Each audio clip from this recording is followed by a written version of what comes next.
So it finally happened. After like 3 to 4, maybe 5 years, I don't know, whenever it was and made my first Cyber Angel video, I've been asking for this card, and Konami finally decided to release it. I'm of course talking about Cyber Angel VRASH, which is basically Cyber Angel's big bad boss monster. Now before I go through what this card does and what exactly is changed in the deck list, if you enjoyed today's video, like this kind of content, want to see more content like this, or interested in more content from the latest box, make sure to let me know by leaving a like on today's video and considering subscribing to the channel down below, as I will be releasing more content on the latest box over the next upcoming days. Alright, so this new boss monster, basically, it's insane for the deck. It shouldn't exactly boost this deck into like top tier meta potential or the tier 0 potential that it used to be, but it's still an amazing update for the deck.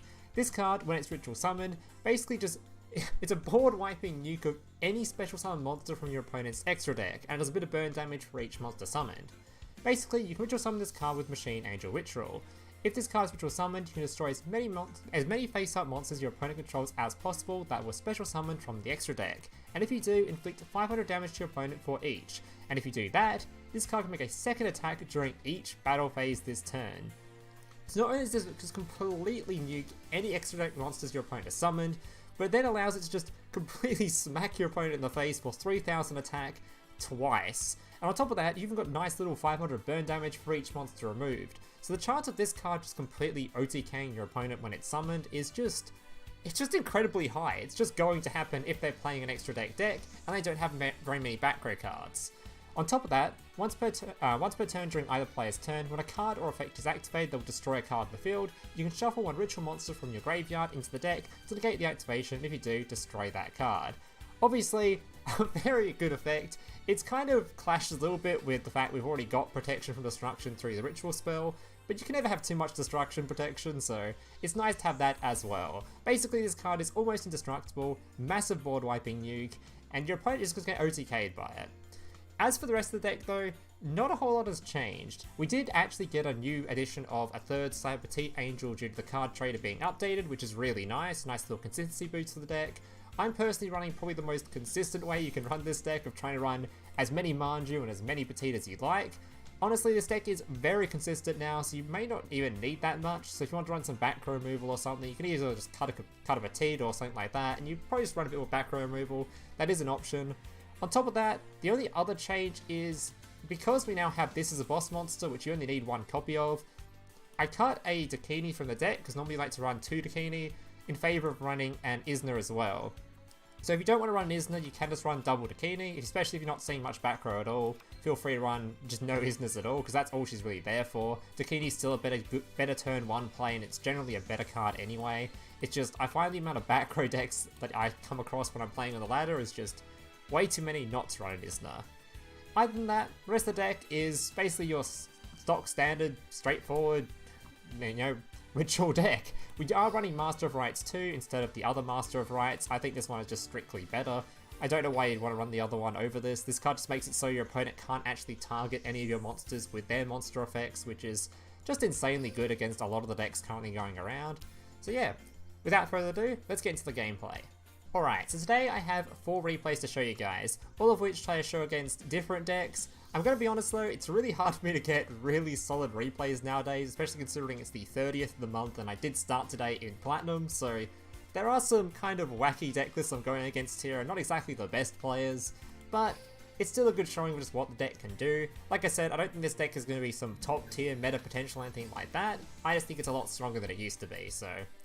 Alright, I do think this deck is easily a King of Gamesable deck if you're worrying about that, but yeah. Alright, let's get into it. So first player was a Cyber Dragon player, and a pretty bad one at that. Alright.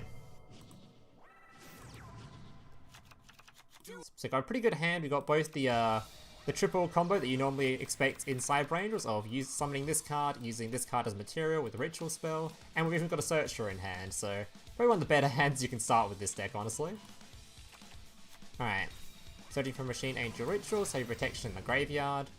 Like I said, ritual summoning Edaton using Benton, so now give us a search from Edaton and a search from Benton to add a ritual spell and a ritual monster to hand. In this case, Dakini, and a Machine Angel Ritual. Generally, I think the best monster to summon on turn 1 in this deck is still Dakini, just because Dakini, as adds resources from graveyard back to hand, so you don't feel like you've completely just... Because if you summon your new boss monster on turn 1, you don't get any of its removal effects, because there's nothing to remove, but 2, you kind of just unload your hand and have nothing left at the end of it. Whereas at least Dakini does give you back some resources each turn, so it does mean you do have some follow-up plays a lot of the time. So I still think Dakini's the best turn 1 play, but I'm not sure. Alright, then we're going to Ritual Summon out our Dakini. End the turn, or after eating gives the 1000 attack boost. End the turn, Dakini adds back the Benton to hand. My opponent summons 2 level 4s, going for an Xyz monster, goes into Malevolent Sin before realizing you can't target this as monster effects. I'm using a Ritual Cage. And it's another example of why I just think Ritual Cage is just way better than the other Ritual skill, especially considering the consistency of this deck. You don't need the other Ritual skill anymore, you just don't. 3 Petite? Do I have my... Okay, I still have my alerts on from streaming, I apologize for that. I'm not even going to edit that out, we're just going to leave it. Alright. Machine Angel Ritual, being able to use the cards in graveyards, then summon out our VRASH. VRASH can then board wipe anything from the extra deck, which our opponent has got 1 card. Benton getting a search for a Searcher. And yeah, he was just dead from there. Alright, so that's first game. The next game was actually a brick for me. I completely bricked for this hand. I just say that after I was talking so much shit about how consistent this deck is now, but... I guess that's deserved. Alright, so this was a complete and utter brick. But we still managed to claw it back, so... And it was a pretty good replay, so I kept it. Our opponent did misplayed it though. So this is an awful hand. We have no Ritual Monster at all. So we have searches for them, but we really need 2 Ritual Monsters to be able to play the game, so... It's just pretty dead. I could have gone for a level 6 here. Nah, there's really not much I could do. It's just pretty doomed. Alright. So we just add 1 of the pieces that we need for later on, and we just pass the turn. Completely dead hand. And we're against a Tri-Mid player. So a deck that is really annoying for us too, because they don't actually use an extra deck, so VRASH isn't really a card in this matchup. Thankfully, he isn't able to kill me yet, and my 300 attack was actually enough to keep me alive. Bit sketch, but it was enough. Alright, then we get hold of a Benton, and because we have the Editon, we can do the same combo as before, getting a Ritual Spell and a Ritual Monster to hand. Opponent's going to do some swapsings of his field spells. Loading up his graveyard. This is a dead giveaway, by the way, of what his trap card is. I now 100% know what it is. It's going to be the trap card that needs, you know, field spells and graveyard to use its effect. Absolute dead giveaway. So Petite Angel can be searching for my Dakini. I'm not scared at all because I've got my Destruction Protection already in the graveyard. And we already know what his trap card is, so we don't give a shit. Summoning Isna can now force him to activate the back row or lose it. He then tries to target my monster, which is immune, but you know what? Good attempt. Swapping out his field spell again.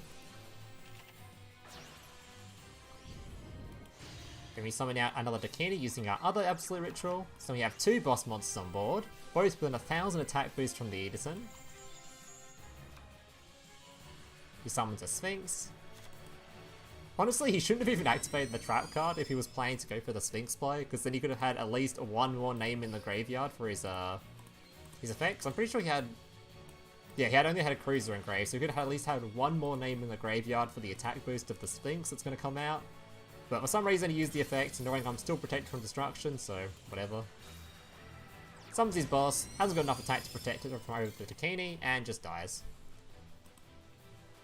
And from there, yeah, he was game over.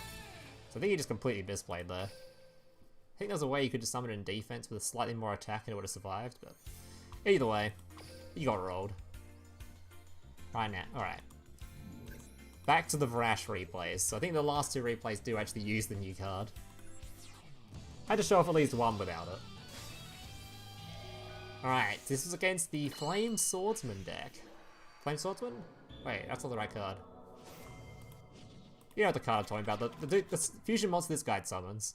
Not Flame Swordsman, that's Joey's monster. Alright. Another brilliant hand of once again getting this combo. Which you get in most games anyway, to be fair, as long as you have a searcher for it anyway. Flame Wingman, that's it. I should have known that. I made a video on this deck. It's actually a really fun deck to play. Alright. So we're going to be using the Machine Age Ritual, searching for another copy, I think the exact same combo again, because we actually drew into an Edaton. So we can literally do the exact same thing again and just generate a fuck ton of resources. Get to summon the 1,000 hands, searching for another copy. Oh no, searching for a VRASH actually. Oh yeah, we just went for a Giga hit, didn't we? If we summon out the VRASH, getting the 1,000 attack on both our monsters, and removing his thing. Honestly, I think this is even the best line of play I could have done. I think I could have done some more searching there, but I think he was just guaranteed dead anyway, so... Made a 4,000 attack double hitter, so... I don't actually think that was the best line of play I could have done, though. I think I could have done a few more searches there, got a bit lazy. Either way. Alright, final gameplay. So that's basically the, if your opponent doesn't run back row, that's gonna happen a lot. Because if they're just relying on their monster effects to try to remove your ritual monsters, that doesn't really happen when you've got the skill in play, so... Very, very anti-decks that don't have much back row. Which unfortunately most decks do, which is why I don't think this deck will ever be like super top tier anymore, but... It's still a decent deck. Alright. Now this guy's playing a Resonator. Now I misplayed a little bit in this, and I'll point out where I misplayed, I remember it. But it's the normal Resonator stuff, summon out some 2 guys. So I say the normal Resonator stuff, but this guy opted for going for the Giga Chad move of summoning out Nova. Just summon out Nova and hope your opponent has only destruction removal. Which, unfortunately, isn't the case with my deck. So first thing I do, Machine Age Ritual, once again, Edaton with Benton. Give me a search. Now I should not have searched for VRASH here. The reason I searched for VRASH is I was going to use it here, then I realized, this isn't Dakini. That's not how it works. This thing's immune to destruction. So I was like, oh. Oops. I should have searched for like a searcher here or something, like the Element Benton, I think.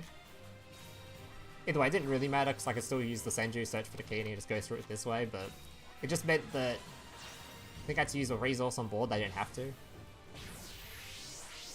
Like, I probably might even have lethal with the other one on board. I haven't done the math, but... So Dakini getting 1,000 attack, and sending this card to the graveyard, so even though it's immune to destruction, it doesn't matter for Dakini, we don't give a shit. Yes, I think at bare minimum I should have at least had, like, search for just another Senju or something, because then I would have had a follow-up on the following turn. So I had, like, a Senju and a Benton, would have been a pretty good hand, but now I've got a VRASH and I'm relying on top decks, so... Which, spoiler alert, we may have top decked, so... Didn't matter anyway. Alright, opponent doing his searching stuff. Adding Resonators, special summoning Resonator, summoning out a dude, and then going for Red Rising. This poor guy. It was so hopeful this would work. 2100 life, and then summons Dark End Dragon. Yet again, another example of, hey, I've got a Ritual Cage on board. Yeah, if anyone tells you to use the other Ritual skill, ignore them. This is way better. It's actually just hands down the best skill for Rituals. It's just too good. We'll just, yeah. Instead it goes for a Bane to get a little bit of attack. Still not enough to get over my 3700 though, so good luck to him. And we drew an Absolute Ritual, meaning we can use the card in hand, use a card in graveyard to summon out our VRASH. Which then nukes his special summon monster from the extra deck, dealing 500 damage, and now we have a double hitting Cyber-Angel VRASH that gains piercing damage from Dakini. So, 3000, 3000, and he's just dead. Alright, so that's going to do it for today's replays. Hope you guys enjoyed them. Remember, if you did, to please leave a like, subscribe, all that kind of stuff. I do plan to have, I think, an elemental hero or something, some hero kind of deck tomorrow. So if you're interested in that, make sure to subscribe. And yeah, thank you guys for watching. Laters.